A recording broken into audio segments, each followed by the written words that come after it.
way, then it's not just distasteful, it is wrong, and it's so unacceptable. I mean, that's just it. But beyond those, few moments, I think, like I said, a lot of credit needs to go to the Nigerian Police Force, Lagos State Police Command. The coordination was excellent. Big shout out to the spokesperson of the Lagos State Police Command, Benjamin Hundeyin. Was all up, pushing on information, direction, traffics, and all of that. So a big shout out to every member. But hey, most especially the winners today certainly had to be the Nigerian people that raised their voice in unity and demand for quality welfare, not just in respect to the salaries or the minimum wage. It was a protest to end hunger strike and the security challenges. To end hunger and the security challenges that we are facing in Nigeria. And I'm sure that with the turnout today, don't forget, it's a 2-day protest. Today is day 1, 27th. Tomorrow is 28th of February, day 2 of the protest. And from information we got across the federation, from Abuja down to Osun State, down to even part of Lagos, it didn't just hold in Ikeja alone. My guest is going to be he was supposed to join us live in the studio, but at some point said he got caught up in the traffic around Egbeda because of so for me, generally, I think this is how protests should go. Let it be peaceful, let it be well coordinated, let the voice of the people be heard, and let the demands of the people reach the relevant authorities, and that way everybody will be fine and things will get better. We're practicing democracy, and it's basically the government that allows everyone to let out their opinion, whatever you're not comfortable with. It is not an administration that is on maybe just giving orders or decrees and all of that. It's a democracy. We have a document that is guiding every single person, which is the Nigerian Constitution. For me, it's a good outing for the NLC and the Nigerian people today. And tomorrow again, we take to the streets. I mean, as a media, we'll have to provide coverage from start to finish, and you have to keep your dial locked on mainland 98.3 FM for all of that. Barrister Adams Atta joins me on the show today. He's a legal practitioner, of course. He's a public affairs analyst, human resource manager. He's a man of many parts. Good evening, Barrister Adams. Thank you for joining me on the show today. Good evening. Thank you for having me on this session today. Okay, and I want to assure you that it's going to be a good time, especially for the listeners. You were supposed to be with us live in the studio. By the way, Barrister Adams joins us every last and first Tuesday of the month, and then we look at issues that has to do with constitutionality, judicial issues. We also look at some legal interpretations to some policies, and when we decide to move out of his comfort zone, we also come into the conversation around public service, around accountability, around responsibility from the part of the people that swore to protect us, that we voted them into office. I mean, so he's just got a deep knowledge of a lot of things. So I mean, who says no to such an opportunity? So I mean, I'm sure you had an idea about the protest today. First off, before the protest began, did you nurse any fear whatsoever that the protest would not happen today? Yes, because of the fact that people are beginning to lose interest in the labor union, because of the fact that if you see since the inception of this government, labor came out and then informed Nigerians that we are proceeding on strike, we are going to proceed with the protest, this and that, more than 3 times now. And then people are beginning to wonder whether or not this union, as it were or as it is currently, they are very serious, or they have mortgaged their supreme interest to government. There are situations where leaders of an association will compromise everything. So the labor we have today is not the labor we under the likes of Adams Oshiomhole that you see them very proactive. But what really something I continue to wonder about is the fact that the same Adams Oshiomhole that is on this other side of labor a few years ago is now in government, and then is there trying to forget the whole system. Is that how things are done? Because you see that he's always out, he's always proactive to make statements, even though those statements are frivolous statements and they are marked with mischief. We do respect to the Honorable Adams Oshiomhole, but if you see, this is the same Adams Oshiomhole that spoke for the immediate president. Then he used all his arsenal, all his strength to protect and to speak in favor of the immediate president, Muhammadu Buhari. And the same person now is now twisting the whole angle to favor the incumbent government against Labour. You know, when somebody understands the system and then is now on the other side of the system, and then it's easy to compare. Using his sugar-coated mouth to tilt and to manipulate the whole system. Let me put it that way. Because if you are putting burden of this current government failure on the immediate government, the same government you are part and parcel of, the same government you act as their spokesperson, he is part and parcel of that government, and now he's twisting it. Let me borrow the statement of the former president of the Federal Republic of Nigeria, Jonathan. There is God, there is God. So let me say it, and to your question, let me say it unequivocally that you can see people even felt relaxed somehow that the whole exercise is not going to materialize. But we thank God, we need to start from somewhere, and this is a very dogged qualitative government because it's so young. The government is still young, and for the government to start on this foundation, it's up to a year, and then people are beginning to come out to protest. That's the best I can say for now. But as the program tilts further, you will hear from me. Thank you very much, Barrister Adams Atah, for that introduction. I remember very well, early 2000s, Comrade Adams Oshiomhole was the national president of the Nigerian Labour Congress until it got decentralized. So what used to be applicable then was that if the NUT is going on strike, the entire NLC will join them. If the NMA is going on strike, the entire NLC would collapse and join them. And I think the chairman of the TUC then was Mr. Peter Isele, very vibrant young man. Also, Comrade Adams Oshiomhole always holding the administration of former President WG £SoᴛsAᴘᴘ down. Everything they're taking to the street, and you could see the unity in labor. You could see how coordinated labor struggles used to be those times. Barrister Adams, before we leave this one, how bad do you think the decentralization of the NLC is affecting, putting up a proper welfare, demand from the government? The TUC pulled out of this strike and citing that, the NLC did not, the NLC took a unilateral decision to announce today and tomorrow for the day of the protest. Hence, they decided to pull out. They won't be part of it. About 63 CSOs, civil society organizations, NGOs also pulled out of this protest. How did you think the decentralization of the NLC has affected the labor struggle in Nigeria? You can see one of it is that once people put heads together, there is every possibility that you will get positive and high standard results. One of the effects of not working together is what we experience today. You can see the low turnout, number one. And then number two is that the body are no longer coordinated as it were, because of the fact that now that the system has been decentralized, each of the bodies can make their decision. You can see how late has the other body now pull out. Because they are now independent on their own, they can make decisions on their own. Their decisions are binding on them. Your decision is not binding on them. You don't give them any right. But the point we are making is that they must work in furtherance of the interest of our dear nation.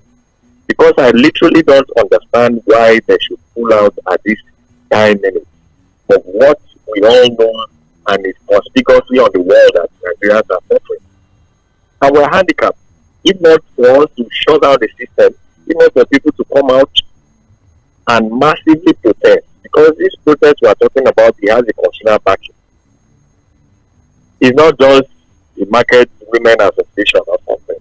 For people to come out and demand for accountability for government, to demand for rule of law, to demand for what they have voted for, then he has a constitutional backing. And nobody can frustrate it. you can see that the government has used series of court orders and injunctions to frustrate what we experience today. But it will not work. There is no court order on earth. It may be temporary, but when the grown up protest will come out, even the judge, the person who made that order will run away. Because you cannot pass to go and make further order or to go and sit as a judge. So by all standards, the pulling out all the decentralization of the bodies into different units, it has a very high negative effect on the results of whatever that will come out. And that is part and parcel of what we see today. Okay, thank you. So, I mean, for those of us that are on this side of Lagos, we followed the protest from the takeoff points, which was at the Ikeja under bridge, down to Adeni Jones, down to Allen Junction, down to Alausa, Lagos State Secretariat. It was a long walk. How was the situation or the experience around your axis? Did people come out to protest? Were there gatherings, and was it as peaceful as we had it in this side? Like I said at the start, a lot of credit needs to go to the member of the Nigerian Police Force, Lagos State Police Command, led by the Honorable the Commissioner of Police himself. I mean, they were well coordinated, except one or two of them that just had blood rush in their head and they misbehaved eventually. But above all, they did what they should do, which was to protect the protesters from your side. I mean, did anything happen around the axis today? People, you want a low turnout, business-wise, because people, there's this India that there's every likelihood that hoodlums and criminals hijack the whole exercise. So that tends to affect business, number one. And then number two, the fact that people are even afraid that it may go otherwise, they turn to tribal fight, tribal crisis, and then their business criminals will take advantage of the whole exercise. So low turnout business-wise, and then you see people hanging around observing who to start. They are waiting for who to start to lead the team, and then you see some people. You see about 5, 6, 7 people carrying placard and all around. So it's not well organized around my environment as against what we saw on the news a few hours ago. So, but whichever way we need to start from somewhere. Now that we have started today, maybe tomorrow the turnout is going to be massive. If you remember the era of the EndSARS saga, this is how it started. So you can see that this is a build-up because assuming like the whole exercise has started today, and then it continues tomorrow, and then by early next month thereabouts, they are going to embark on an indefinite strike if the government fails to yield to their demand, and then that's how it will start. Any government that does not listen to a citizen is not a government. It's not a system for what is obtainable in the Taliban Republic.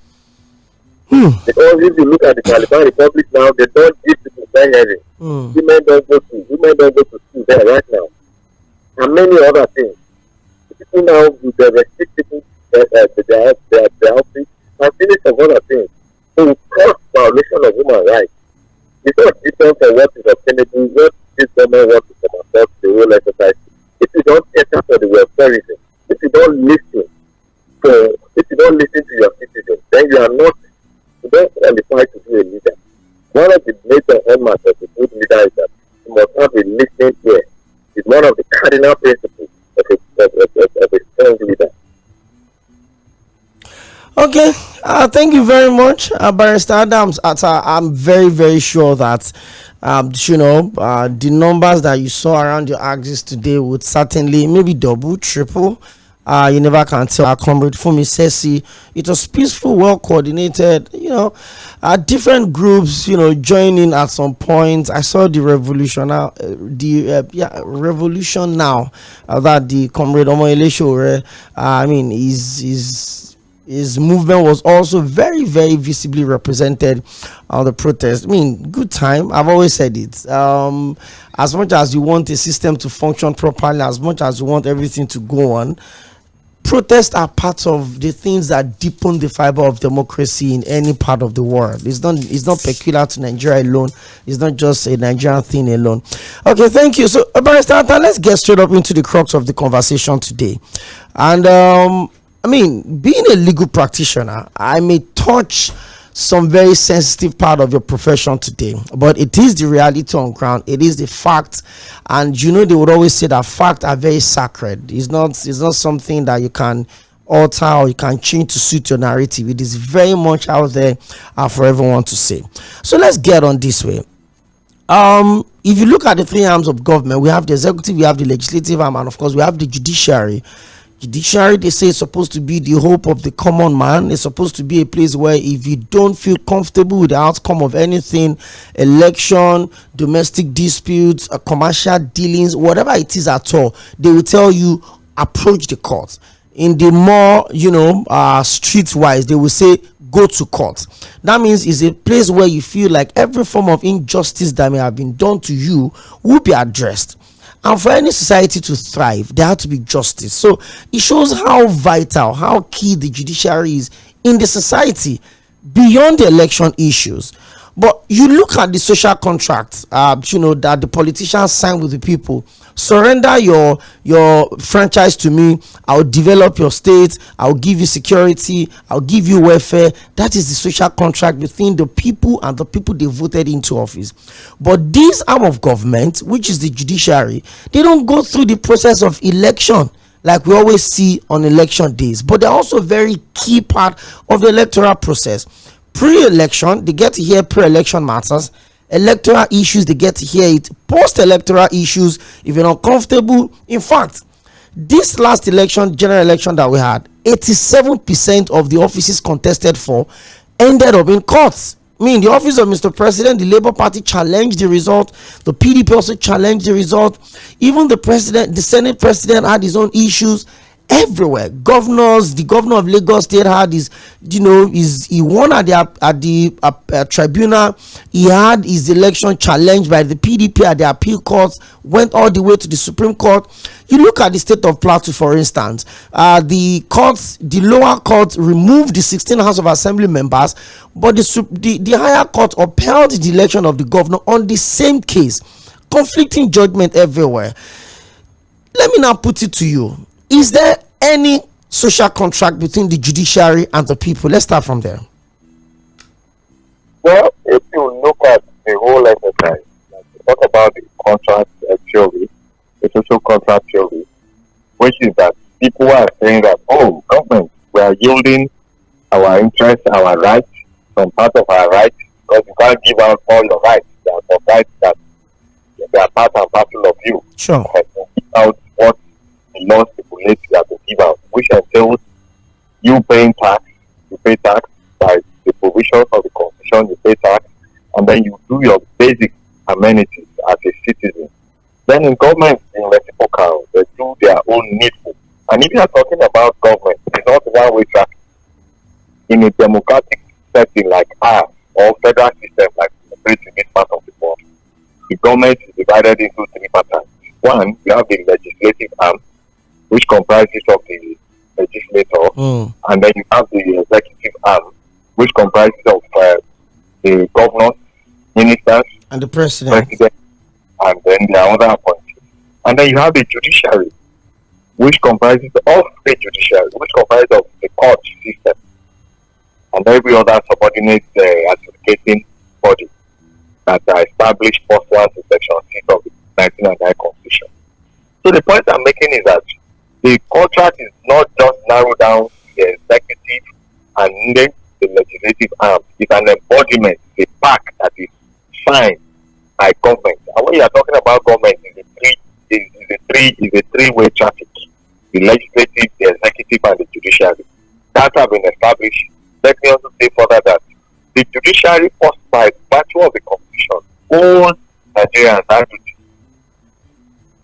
ensure that all matters before the court are disposed of on the basis of free and fair grounds. And that is why if you go to the court system, you see a lady carrying a bag. You see that the eyes is closed. It therefore presupposes that the court system, justice is all inclusive. It does not know you, whether you are a man, whether you are a woman, or whatever. Justice is blind, so they say. No, yes. No, it's It's all that's what it should be. But the reverse is the case with our court system. Let me also say that the reason why we're having this is because of the fact that the court system is human. The judge that is sitting on the bench is human. Is human. So with my own standards, you can give a different interpretation distinct from what somebody in Sokoto or Kano must have held in respect of the same subject matter. That's number one. And then number two is also further to corruption. The system is corrupt. And that is why if you listen to the immediate president, he says something that once you're fighting corruption will fight back. Fighting back. That if we don't kill corruption, one day corruption is going to kill us. And the starting point, once we start, like for now, if we get the whole judicial system too bad, like our judicial system now, if you ask me to rate it, I will rate it 3/10 because of the fact that I'm rating it 3/10 with due respect to the following ground. One is the fact that if you look at the election matters that borders on politicians, they are quickly disposed of within 3 to 2 months. Whereas other matters of Nigerians, they continue to linger in court for years. Are they not human? Are they not paying tax? Does the constitution distinguish between a poor man and a rich man? So these are part and parcel of the issues that we need to look at. People must talk about independence of the judiciary. You must give everybody fair hearing. The court system must recognize that everybody, we are equal under the social contract still. The same person that is a leader now may not be a leader tomorrow. Nothing lasts forever. Everything is temporary. So we must acknowledge and recognize that the contract theory is not just narrowed down to just few people. Everybody is the benefactor or the beneficiary of that theory. That's my position. So absolutely well articulated, Barrister Adams Atta, and I'm actually surprised. Being a member of the profession, I would probably expect you to be a bit sentimental, but I like how through you came on this one. You came out really, really clean. Now, it's been established that the judiciary plays a very vital role in the circle of development in this country. Beyond the election issues, there are cases of judgment, there are cases of justice, of fairness, of equity, of the courts not being a place where you can flex your muscle, of the courts not being a place where you can compromise position by maybe buying out the judges or the court. The court is expected to be a saint in all of these conversations. We can make excuses. They are politicians, they are like that. They are lawmakers, they are like that. They are political appointees, they are like that. But you expect a judge to be as saint, as clean as possible. But we've had instances where this narrative have been put into question. At the end of the 9th Assembly, one of the outgoing senators, probably in his element of feeling that I'm in Nigeria, I can say what I want to say, nobody's going to hold me accountable, or perhaps he's excited that I'm living as a senator and I have my jumbo packages going home with me. He came out to say that even his wife, when she was a judge, did some kind of favors to his colleagues. So you'd ask, what would a judge do to a senator in terms of favors? And not just one, he said his colleagues. Let's leave that to one side. The case on the Plateau, when the Court of Appeal sacked all of those 16 House of Assembly members on the premises that the PDP on the Plateau did not have that they had a parallel primaries and not the faction that produced the governor was supposed to produce it. The governor went further to the Supreme Court, but the law does not allow the House of Assembly members to go to the Supreme Court. But the governor won at the Supreme Court. And then there were a lot of the Supreme Court judge chastised the judge of the lower court and saying it was not even an issue you should have listened to in the first place. So you ask again, how come there's that lacuna that was exploited by the people? Another one again, this last election, like I said, the percentage of the cases that ended up in court, the situations where the court was deciding who wins an election on the grounds of technicalities. Oh, this one did not happen. Look at what happened in Kano, for instance. The court ruled that the fact that the ballot paper was not stamped by INEC does not invalidate the ballot papers. These are lacunas that would probably just, affect our future elections if not checked. On that premises, would you say that the judiciary is playing its role in helping Nigerians to understand what the proper democracy should be about from your position?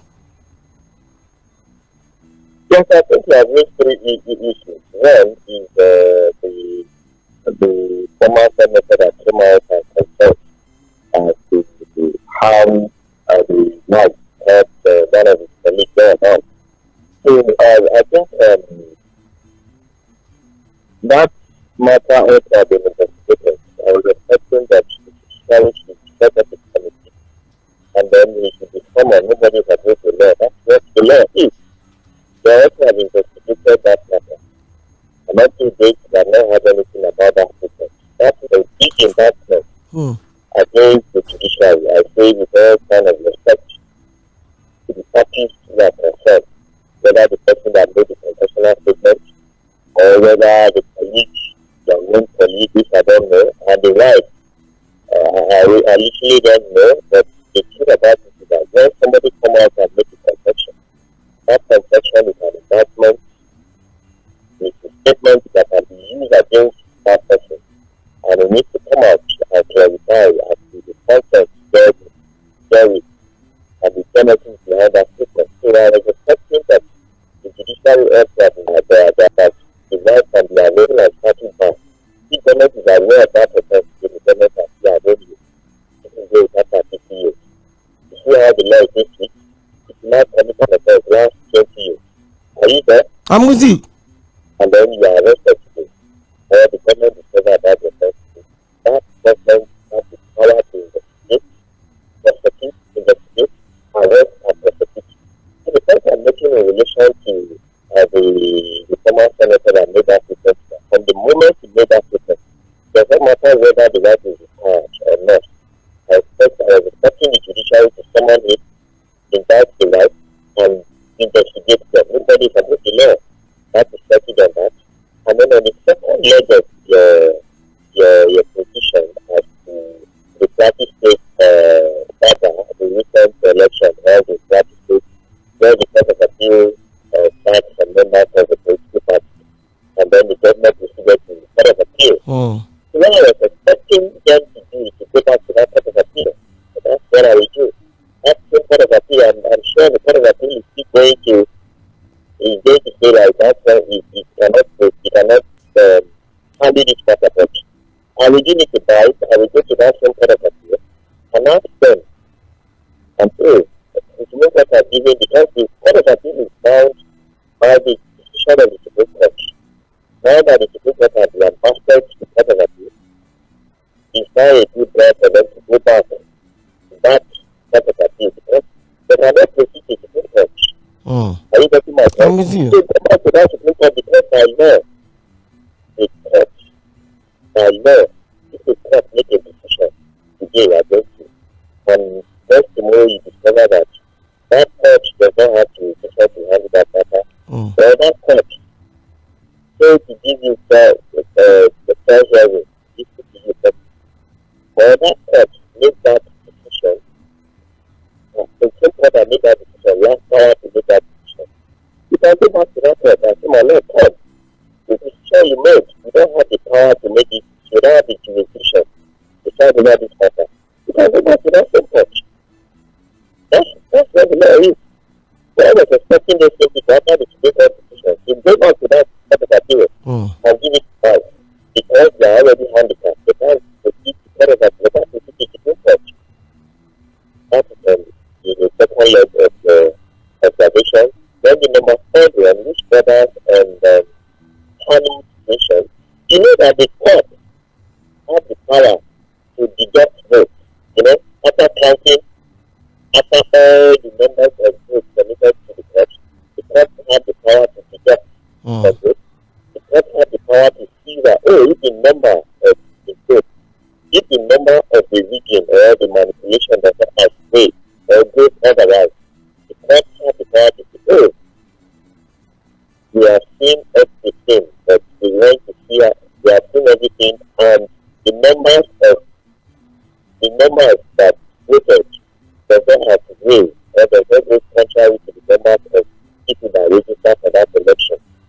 So I understand that the court is the only state that has the power to deduct votes, or even apart from our apart from levels of manipulation, can remove invalid votes and everything. The court can still dig into the numbers of votes, the invalid votes, the ground that INEC has removed. You know, there are situations where INEC can locally remove some of the candidates' votes for their selfish reasons, for their concern of earth. Everybody is a politician. Down to the pastor, down to the man. That is how the word is used. And when you are born, you are a politician. You can like this, and not like this, you can like this, and not like, you can like both of them, but you must have the difference to that person. So for the current situation, the court started to the vote and the numbers of votes and everything, the court now arrived at that point. So I literally don't have anything against that decision of that kind of situation. That's my point. So those are my positions for the three scenarios you have said. The judiciary is human. Number two, the judiciary, because of the fact that the court system, the appointment of the judges is being done by the executive and the procedure and everything, we don't expect the judiciary to be 100% perfect. This is what happened in the case of another. This is how you were simulated from the whole enterprise, from the system. Because of the fact that the executive after board and the cabinet, the next person on board is the president. After board and the cabinet, and the then the next person who can do and undo is the president. Or the president, if you come to narrow that to the state. And that is why you see that these people, they don't even care about us. Look at what happened in leadership position. Because of selfish interest, the government demolished the entire House of Assembly complex. How will you start it? How will you describe that lawlessness? Look at this man. This is a country that we don't have a strong database. We don't have a strong database. This man demolished Shaky. the result that possible to be legal. How about removing all the computer, the AC, all the people there in a country that we are complaining about no money? All the money you're going to use to do that. That's some billions of naira. You can feed a lot of people without food. True. How will you describe that selfishness and lawlessness from the executive and the president? What's the highest level of wickedness? Let me put it that way quickly. Because I don't know where he's going to tell God in heaven. I don't know whether this is true. People come to the I literally don't understand why politicians will be doing and feel their love to themselves. These are people who voted them in with the mindset to do it. And that is why some of us are coming out to say that government should do the needful. This is a chance for people to come out to speak to the system. We need to drop tribalism, we need to drop religion, and then we need to drop sentimental factors. And come out, because what we are experiencing right now in Nigeria is affecting everybody. I don't know whether people in the East are buying petrol from another filling station that give them a liter for 300. I don't know whether it's the same in the North. I don't know whether it's the same in the South. I don't know whether the next one are buying it lesser in another place. 15 from where other people are buying it. That is the next reason. Look at what just happened recently. The American government is distributing a right that the less discounted amount. Somebody died. And then government has to stop it. If government wants to stop it, some of all these things, they know how to do, they know how to do that, they know how to reach out to people. I don't know why it's like this.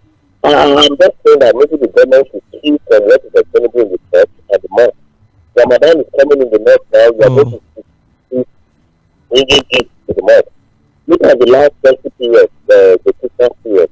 You see how the people will donate food items to the church, and then the church will distribute it to people. You know, we are saying that as the Ramadan is coming out, as the month they are giving people rice and everything. You know here that somebody died. The same thing in the church. Last week, December, that they were dishing out items and rice. You know here that somebody died. Why is it that together is not government? People was experienced party. People was always time. I literally don't know. Maybe the government needs to learn leadership from this body.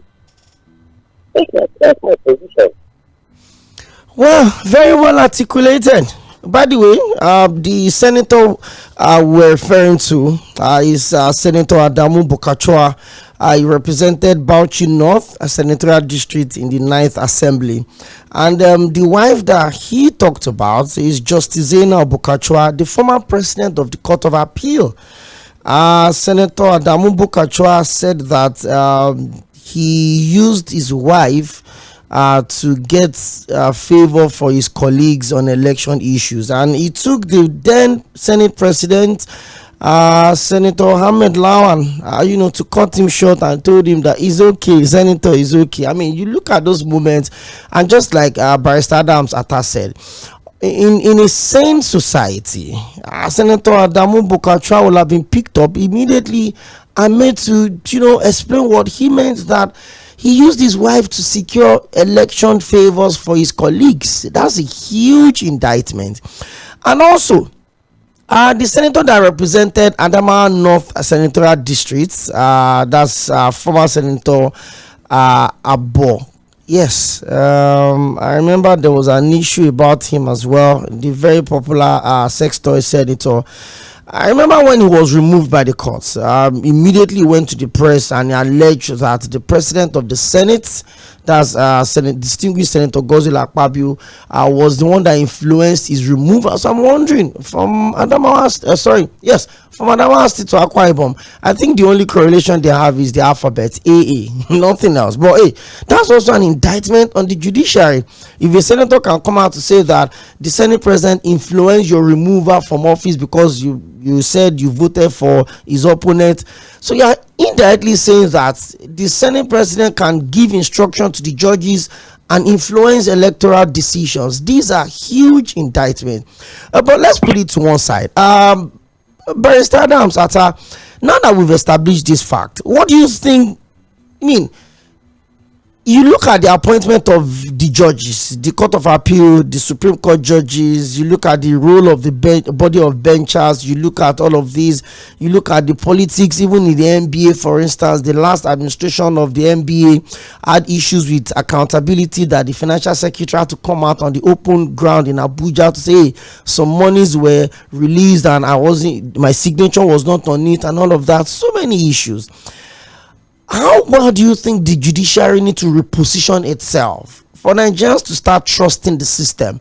Before the September 6th presidential election petition tribunal judgment, there was huge pressure on the judiciary. There were banners and billboards sponsored, trends on social media, eye on the judiciary, to the point that even the chairman of body of benchers, Justice Odili, had to come out to address the Nigerian people.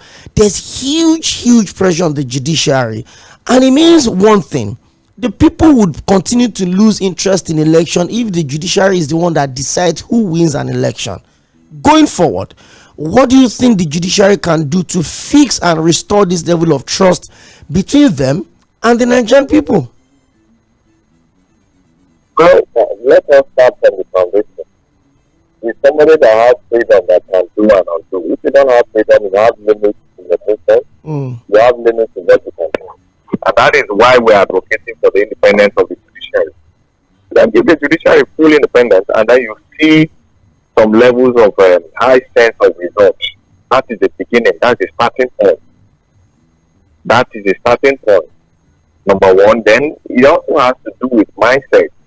The bench, the people we have in the bench today, they don't have the kind of dogged mindset of what we experienced before now. They don't have the mindset. For example, let me take you back as far back as the second era of second administration of President Lɪਧᴇ M소ɪᴟ. You will recall that the president then, Lɪਧᴇ M소ɪᴟ, removed Alhaji Atiku Abubakar. You remember? Hello? I'm with you. You know, he removed Alhaji Atiku Abubakar. And then Alhaji Atiku Abubakar went to the court. And then the court now declared that removal as unconstitutional. Is it legal? You know what it takes for the court to make that definite pronouncement. That is the court we are talking about. Despite the fact that Mr. President is the one that orchestrated that devilish and reckless move by that unconstitutional removal of the vice president. The court system then made a very sound decision in line with the provisions of the Constitution. That is what we are praying for. That's what Nigerians are yearning for. That is the doggedness. That is what Nigerians want. A judge that will come out and say, oh, this is what it takes. Not introducing technicalities to suit and to favor politicians. You can imagine a lot of politicians after this last Supreme Court decision. People are now coming out to say that instead of them to thank the judiciary, they are giving their kudos, and then they are channeling their congratulatory messages to Mr. President that thank you for not interfering with the decision. So therefore, presupposing that all the justices are smart over the matter, they are not influences. They are more cosmetic in this sense until the makeup that women wear in their face. When you remove that makeup underneath it, there is nothing there. When you see them in their natural sense, a lot of ladies, they don't necessarily look it down. So the participants that those judges, they are not there as a matter of perspective. They don't know anything. They don't know their left and right. The politicians cannot come out and then say that, oh, Mr. President, thank you for not interfering with the decision. I'm sure they get it. And I love the fact that the judiciary came out and defended that position. That assertion, not position. that assertion that the judiciary is this and that and everything. So I don't get it. And then if you're talking about, if you're talking for one side, you should also talk about the other side. People should also learn to have trust in the system. If you observe the business, the organization, to address the decision, the Supreme Court decision in respect of the presidential election, you will see, like you rightly say, people came out with different banner, out of the judiciary and all the social media. You can't intimidate the judiciary and get results. Because no amount of social media, I know the people said it. He said no amount, that is two judges of the person. My lord, he said no amount of social media can intimidate the decision of the Supreme Court. And I quite agree with him. Because you cannot use harassment and intimidation against the judiciary, and then you expect them to give results in your favor. That's number one. And then number two, we need to get it right. Most of those people carrying this method and the banner and all this social media drive and all this, the length is very difficult.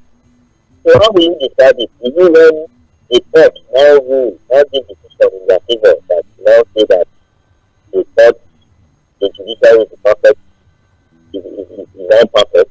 No. That's why you see in some states where PDP won and then some states that APC won in that state. Those parties in that state, they will say, let us sound government. And when you go to another state, you have to go we need to trade with caution. We are seeking for independence of the judiciary.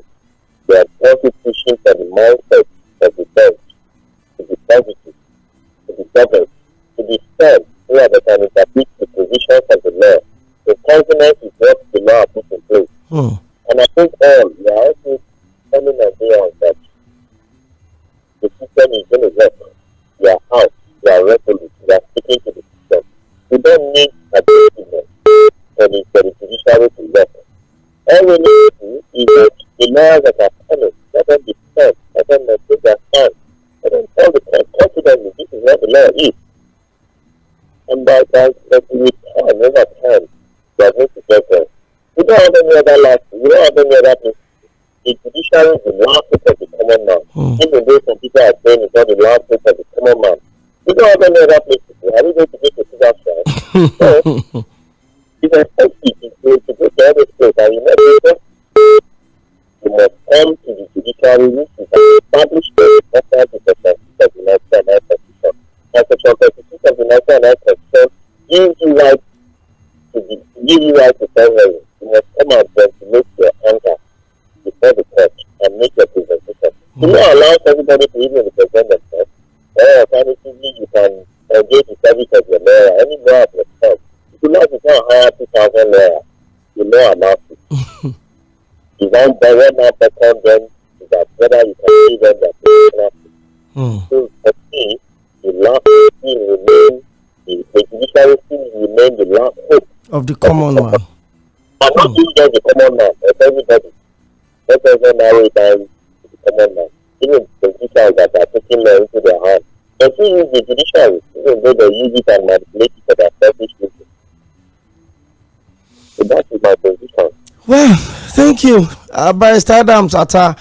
In a minute or two, one of the arguments that people have brought up, especially the judiciary position, is the method of the appointment of some of these judges. The Court of Appeal judge, the Supreme Court judges, we know that the NJC often recommend and all of that. But if you say the independence of the judiciary, how far can that go?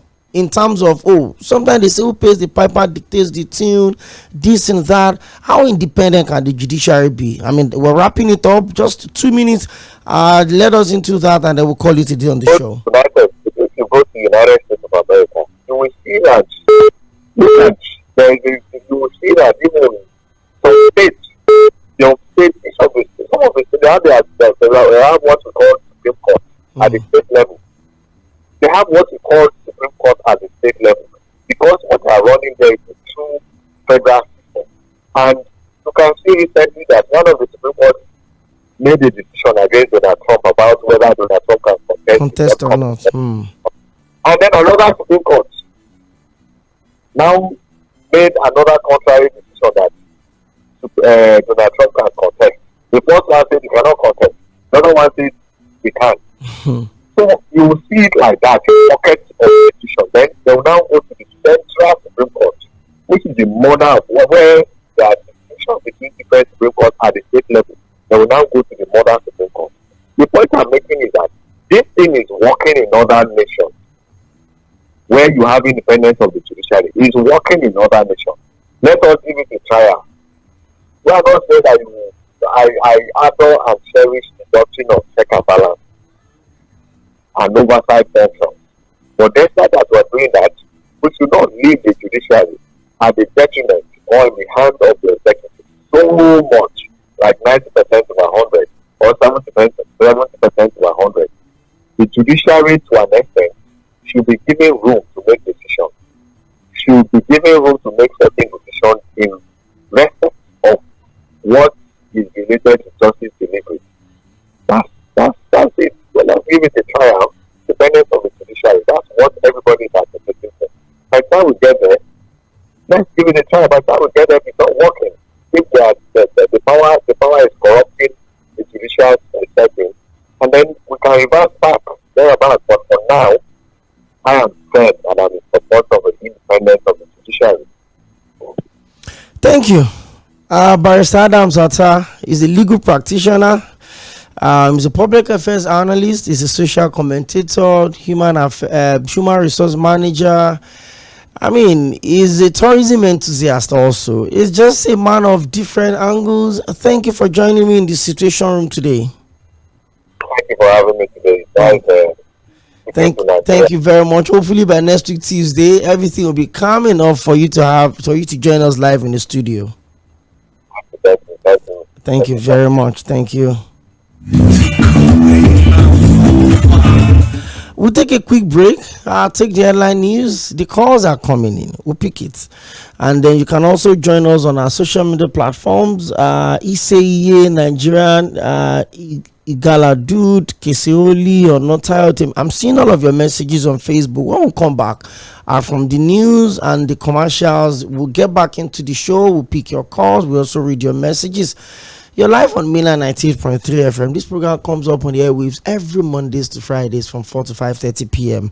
And for the past 55 minutes or thereabout, I've had Barrister Adams Atta join me on the show. We looked at the independence of the judiciary. How much of a social contract do the judiciary have with the people in terms of social justice, in terms of fairness, in terms of balance, in terms of punishing the right people and freeing the wrong people. I mean, it's a huge contrast, and we've seen a lot of that over time. Some judgment, questionable judgment, integrity of the judiciary have been dragged a lot of times.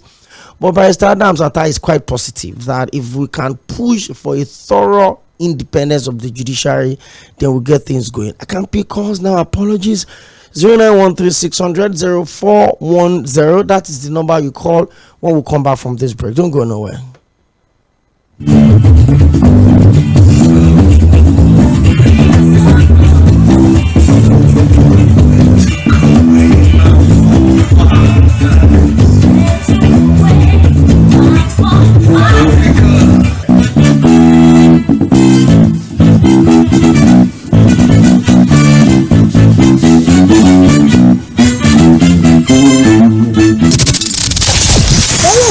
On all our social media platforms, on Instagram, Facebook, and YouTube at Mainland 98.3 FM, on Twitter at Mainland FM.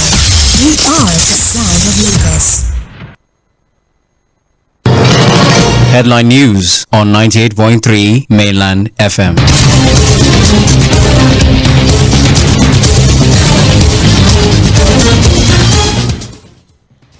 Good evening. Headline news on Mainland 98.3 FM. My name is Omobola Sandra.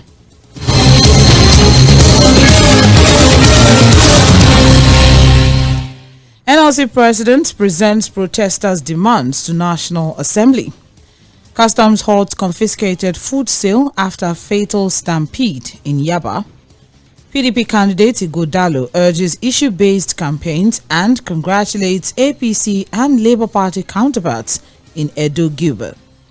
Federal government to deepen bilateral relations with US on military operation. On the foreign scene, Biden says Israel ready to suspend military activities during Ramadan if hostage release deal is reached. In sports, Barcelona's desperation to sign Onana could cost them heir to Messi in player swap deal.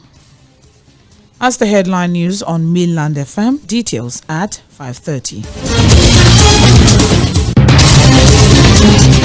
Hello Lagos, I am SP Benjamin Hundeyi, Police Public Relations Officer, Lagos State Command. You are listening to Mainland 98.3 FM.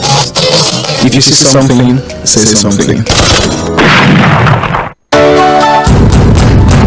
The drama, the suspense, the emotions, the gang moments. Don't miss out on Nollywood movies and web series on YouTube with the YouTube Buffet plan from MTN. You can enjoy over 10 hours of Nollywood content made for you. Sharply dial *312*800# to activate the YouTube Buffet plan from MTN and start enjoying YouTube made for you. The Financial Services Regulation Coordinating Committee, FSRCC, in collaboration with the National Broadcasting Commission, NBC, wishes to draw the attention of the public to the worrisome increase in the activities of illegal financial operators, IFOs, which threaten public trust and the stability of the Nigerian financial system. The FSRCC and NBC hereby advises the general public to refrain from dealing with unlicensed financial operators who deceive individuals with unrealistically high investment returns. Make sure to verify the licensing status of such companies and schemes on this website. To report any suspicions of illicit financial activities, call 0700 225 5226, 0800 225 5226, or +234 817 665 6273. Let's work together to uphold the integrity of Nigeria's financial system. Announcer, FSRCC. Who takes a plate of jollof rice to the next level of goodness? Is it when it is cooked with non-seasoning cubes for that sumptuous taste? Or when you serve it with correct Nigerian salad, cabbage, carrot, lettuce, and a bit of kidney beans? It's both. Season your jollof with the rich taste of Knorr cubes and serve with plenty of vegetables. So, go ahead and elevate your meals. Today, eat for good. Hey there, tech enthusiasts! Get ready to ignite your world with the all-new Tecno Spark 20. That's right! The Spark 20 with its stunning display and powerful features is here to redefine your smartphone experience. We've also partnered with Google and MTN to bring you even more. With the Spark 20, Google apps and loads of free MTN data, your digital life just got smarter and more connected. Grab your Tecno Spark 20 today and step into a world where style meets technology. Tecno, stop at nothing. Official partner of the Africa Cup of Nations 2023. The Financial Services Regulation Coordinating Committee, FSRCC, in collaboration with the National Broadcasting Commission, NBC, wishes to draw the attention of the public to the worrisome increase in the activities of illegal financial operators, IFOs, which threaten public trust and the stability of the Nigerian financial system. The FSRCC and NBC hereby advises the general public to refrain from dealing with unlicensed financial operators who deceive individuals with unrealistically high investment returns.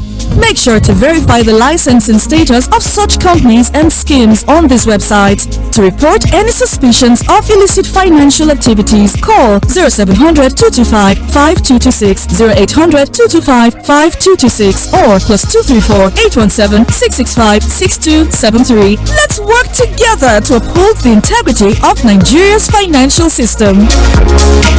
Announcer, FSRCC. The drama, the suspense, the emotions, the gang moments.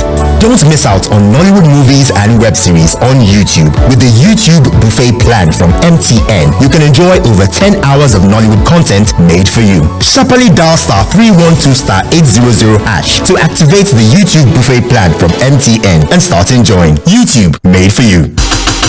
Hey there, tech enthusiasts! Get ready to ignite your world with the all-new Tecno Spark 20. That's right! The Spark 20 with its stunning display and powerful features is here to redefine your smartphone experience. We've also partnered with Google and MTN to bring you even more. With the Spark 20, Google apps and loads of free MTN data, your digital life just got smarter and more connected. Grab your Tecno Spark 20 today and step into a world where style meets technology. Tecno, stop at nothing. Official partner of the Africa Cup of Nations 2023.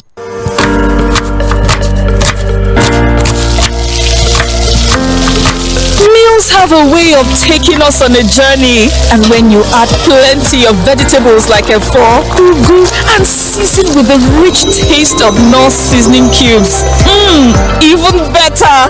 So, go ahead and elevate your meals with more vegetables and the rich taste of Knorr cubes. Today, eat for good.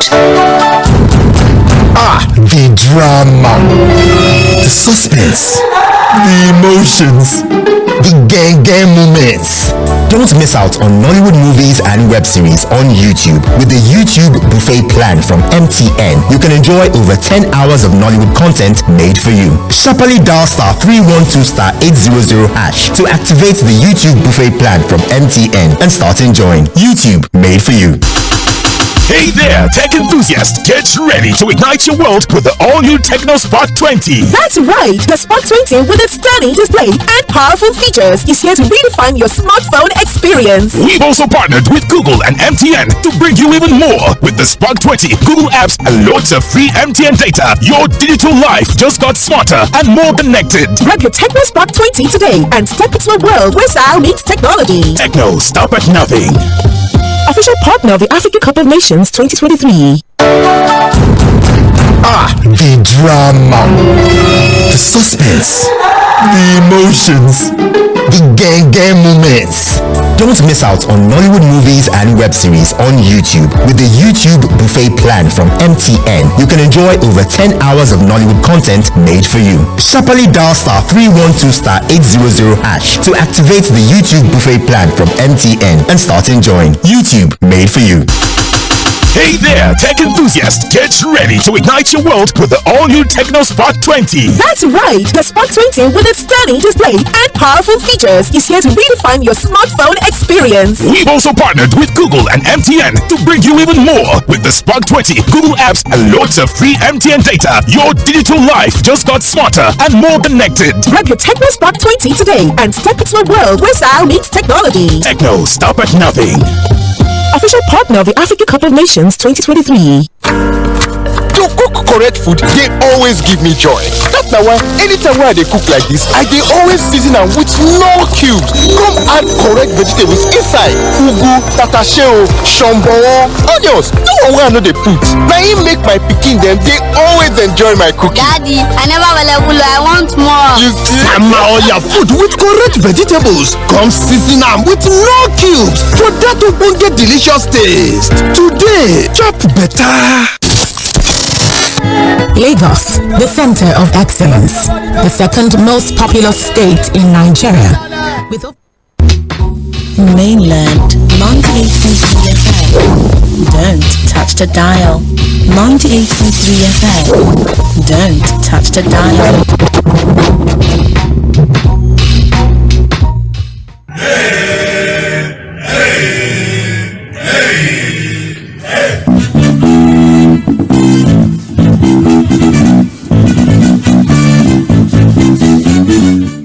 For every society to grow, for every society to thrive, justice, equity, and fairness would need to have a very special place in the foundation of that particular society. However, when institutions that are supposed or saddled with the responsibility of bringing in such demands as justice is having his integrity questioned, then a lot of conversation needs to be built around it. The last election kind of, exposed the judiciary to a lot of ridicule from the appeal court judgments, from the Supreme Court judgment, from the petition tribunal judgments, even the pre-election. Remember the senatorial election of senatorial primaries of Senator Ahmed Lawan from Yobe North. Remember all of the drama that came out after a candidate won the primaries and insisted he's not going to drop the ticket. He went to court. There's just been a lot of issues. We also talked about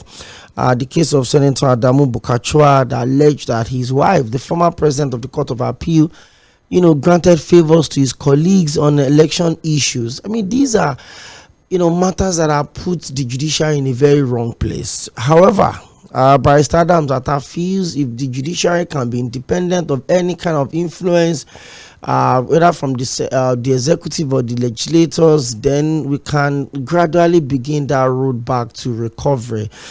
Well, it's time for you to join the conversation. 09136000410. You're welcome back to the program. We're gradually driving it home. Like I said, the Sandra Mobola and I covered the peaceful protest today. The Nigerian Labour Congress nationwide protest for today and tomorrow started off from Ikeja down to the Lagos State House of Assembly complex at Alausa. I mean, it was a massive walk. A lot of people came out. The labor unions, the affiliate members, the sister, members. And we need to give a lot of credit to the NLC Lagos State Chapter Chairperson, Comrade Fumi Sesi. She was really on top of the situation today, coordinating and leading from the front. And like I also said, a big credit also needs to go to the member of the Nigerian Police Force, Lagos State Police Command. The coordination was good. The team was led by the Commissioner of Police, the CP himself. The men were well coordinated. I mean, even gave out water and biscuits like 3 or 4 times during the protest. But when they got to the House of Assembly complex, and the moment the few of them saw the honorable members, I don't know, maybe it is overzealousness, maybe the blood rush just got into them. The same journalists they've been treating with respect all through the protest, we immediately became, balls that can be kicked around, in the line of doing our job. It's quite pathetic, and that was a really, really low moment for me in the protest because I was badly affected, by the way. But it's okay. We'll continue to hold everyone accountable, and the protest continues tomorrow, by the way, except anything changes between now and tomorrow morning. We'll go back to the spot, and you can trust us on Mainland 98.3 FM to give you first-hand on the spot assessment of everything that is going on, and that's exactly what you get here. Back to the phone lines. 091-3600-0410. Hello, good evening. Hello, good evening. You're welcome. Yeah, it's Dᴏɪᴜ calling from the party. Good to have you today. I say God bless you for your labor. Thank you. Going all that long journey and coming back again to the office to work, that will be your strength. That is what we need for Nigeria to work. Yeah. So obviously, I listen to your guest. I agree with you so many of the things. Yes. But I remind you, when the ruling of the Kano State gubernatorial case was given in the Supreme Court, you remember the first word of the president, the governor, was thanking the president for not interfering to sway the decision. So to him, democracy and getting good or right judgment should be determined by the president. See how they understand they understand democracy in their own way. Now, when Bayelsa State Governor won his election, they thanked the president for not interfering, and that was why he was able to win his election. So now the president also determines who wins election in their own understanding.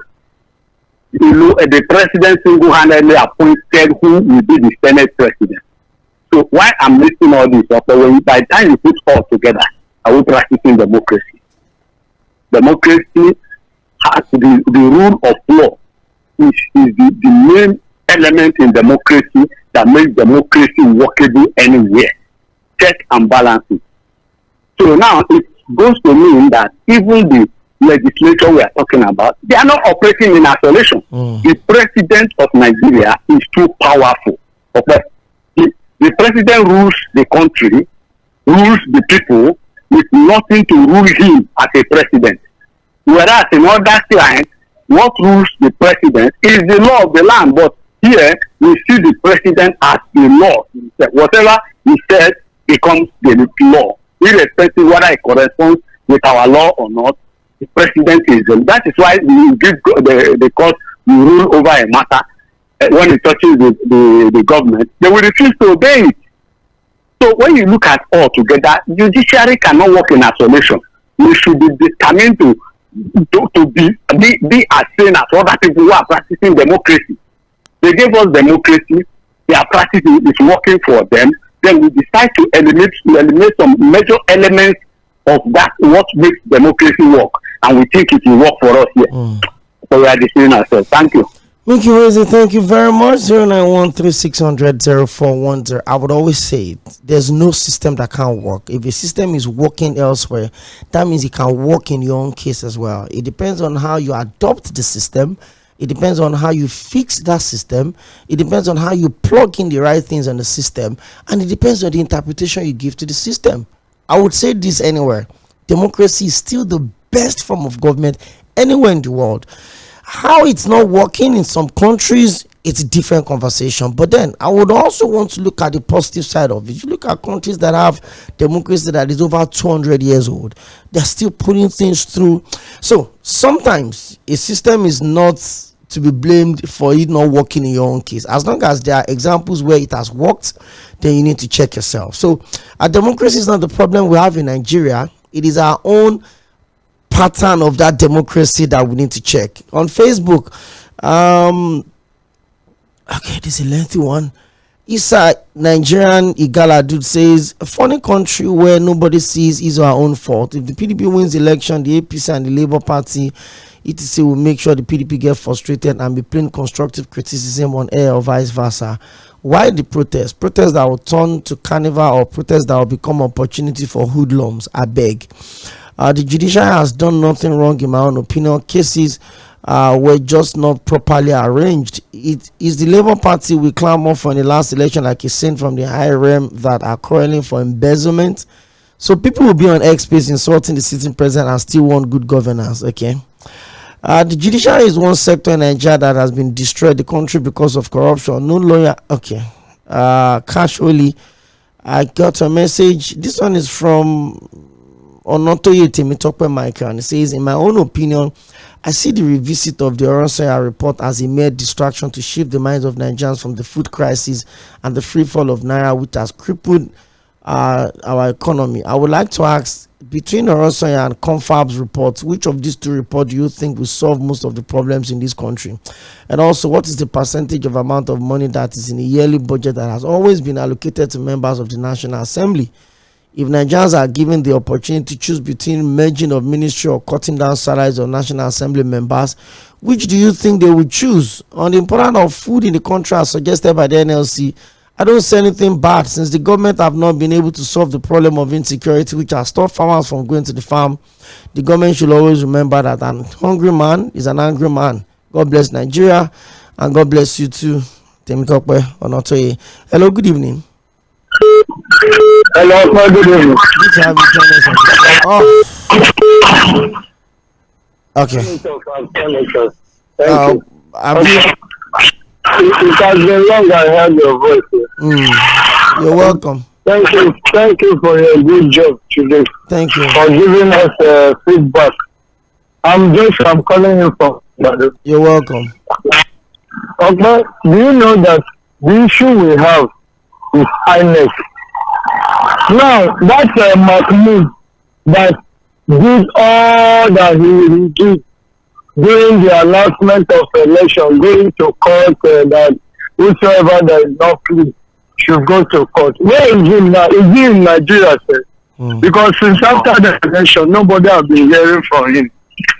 I believe that Nigerians should take this protest to Mahmoud's house and let them show their grievances to him, because he's the one that put us to this mess that we are into now. Honestly speaking, I was asking somebody yesterday, are we sure that this man is still in this country, seeing us facing all these challenges, and he has not even speak since then that he handed over to this our president now. So the judiciary and the INEC are our problem as it is now. If we can get it right in that two aspects, I believe we'll go further. We'll go better further. And thank you. Thank you very much. 0913-600-0410. No democracy is perfect. No form of government is perfect. I just had to quickly put that in. We'll continue to get better. We'll continue to try it. We'll continue to improve and get better in how we make decisions. And a lot of it has to do with the political class. Hello, good afternoon. Hello, sir. Good to have you join us today. Good evening. This is Prince from Nigeria. You're welcome, Prince. Thank you. Thank you for doing a very good job also. Thank you. We have been making concerted efforts to give us updates on almost every side. We appreciate you for that. Thank you. Now, my little contribution. First of all, on the matter of independence for the judiciary. I think there are three different arms of government. The judiciary itself, that interprets the law, then the legislature that makes the law, the executive that implements it. So they are there to check and balances on one another. But in this part of the world, like maybe in America or Europe, where we have developed democracy, I don't see anything like dependence of the judiciary. Judging from what we find on ground in our society, I mean Nigeria. I remember Adam Oshomole former governor of Edo State, when he was in court at letter 1, he was thanking Jonathan for not interfering in the matter. What does that mean? So which means if president has interest in a particular matter in the court, it may be that his candidate will win and not the what should be done. See, I'm not a lawyer, do I have a daughter who's a lawyer anyway. But in my personal opinion, or do I look at it, judging from Mandela of South Africa, what the lawyer needs is one, courage to declare what is right according to law. Because I said law is not telling the truth, but if you're able to defend yourself and present your matters beyond reasonable doubt, why not? You win the case. It's at the point of law, not grammar. So Mandela said, fear, courage is not the absence of fear, but your ability to stand your ground, not mind the consequences, to declare what is right. Right?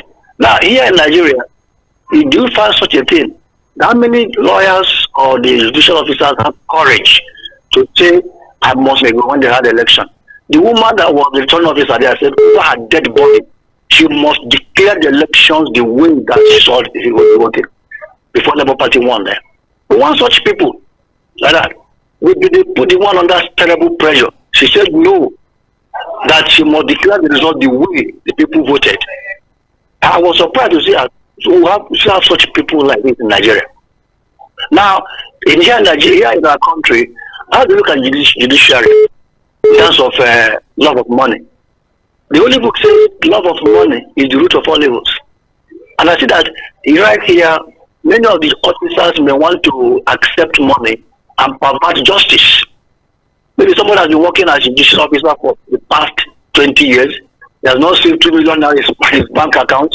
And suddenly, somebody comes from somewhere to say, if you pass this verdict in my favor, I'm going to give you 100 million naira. He will remove his glasses.